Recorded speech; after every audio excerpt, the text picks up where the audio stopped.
This just in, actor Chadwick Boseman has died. He was just 43 years old. Everybody is the hero in their own story. He, of course, starred in Black Panther. The impact of that is something that nobody can actually write about yet. I hope people are proud when they finish watching the movie. He broke stereotypes and became a role model for black youth. Boseman had been fighting colon cancer for 4 years, but never spoke about his diagnosis. Boseman has probably begun a weight loss regimen for a future role. Superpower you wish you had in real life. I wish I could freeze time.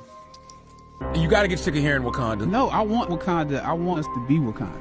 Wakanda represents a thing that people are proud of, people aspire to. We know what it's like to be beneath and not above. And that is what we went to work with every day. If we're around here assuming that the black characters in the show are criminals on drugs and deadbeat parents, then that would be stereotypical, wouldn't it? He slid my resume back in his desk and said, "We'll be watching you." Once I got the first script, once I saw the role I was playing, I found myself conflicted. The role wasn't necessarily stereotypical. A young man in his formative years with a violent streak pulled into the allure of gang involvement. That's somebody's real story. But I was conflicted because this role seemed to be wrapped up in assumptions about us as black folk. I was conflicted. It was just my luck that after filming the first 2 episodes, execs of the show called me into their offices and told me how happy they were with my performance. They wanted me to be around for a long time. They said, if there was anything that I needed, just let them know. That was my opening. I decided to ask them some simple questions about the background of my character, questions that I felt were pertinent to the plot. Question number 1, where's my father? The exec answered, well, he left when you were younger. Of course. Question number 2, in this script it alluded to my mother not being equipped to operate as a good parent. So why exactly would my little brother and I have to go into foster care? Matter of factly, he answered, well, of course, she's on heroin. That could be real, I guess. But I didn't want to assume that's what it was. If we're around here assuming that the black characters in the show are criminals on drugs and deadbeat parents, then that would probably be stereotypical, wouldn't it? That word stereotypical lingered. One of the execs pulled out my resume and began studying it. The other exec wore a smile, trying to live up to what they had promised me only a few moments before. If there's anything you need, just let us know. He slid my resume back in his desk and said, thank you for your concerns. We'll be watching you. I was let go from that job on the next day. A phone call from my agent. They decided to go another way. But when you have those moments alone, you start to wonder if there was a better way to handle it. And if you could have handled it better, maybe you could help your family. And then before you know it, you're broke. And you find yourself scraping together change just so you can ride the subway so that you can get the next job. And maybe if you could book something else, that would eclipse the feeling of doubt that's building. But it seems like you can't pay them to hire you now. My agents at the time told me it might be a while before I got a job acting on screen again. We're hesitant about sending you out to some people right now because there is a stigma that you're difficult.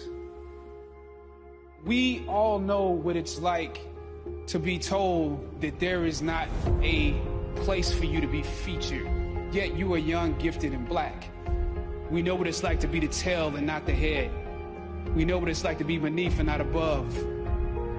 And that is what we went to work with every day because we knew that we had something special that we wanted to give the world, that we could be full human beings in the roles that we were playing, that we could create a world that exemplified a world that we wanted to see.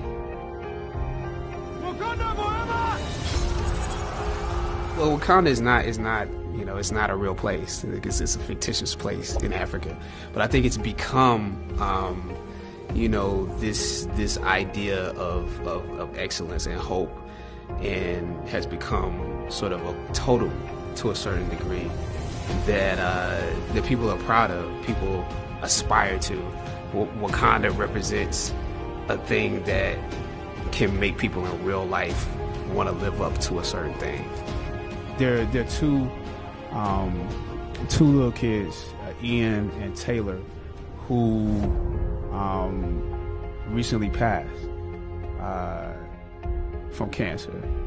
And throughout our filming, I was communicating with them, knowing that they were both terminal. And what they said to me is, and their parents said, they're trying to hold on till this movie comes. And to a certain degree, it's a humbling experience, because I think back now to a kid and just, you know, waiting for Christmas to come, waiting for my birthday to come. I did live life waiting for those moments. And so it put me back in the mind of being a kid. And when I found out that they...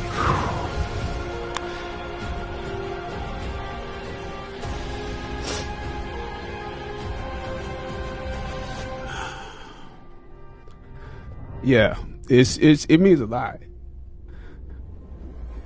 Sometimes you need to feel the pain and sting of defeat to activate the real passion and purpose that God predestined inside of you.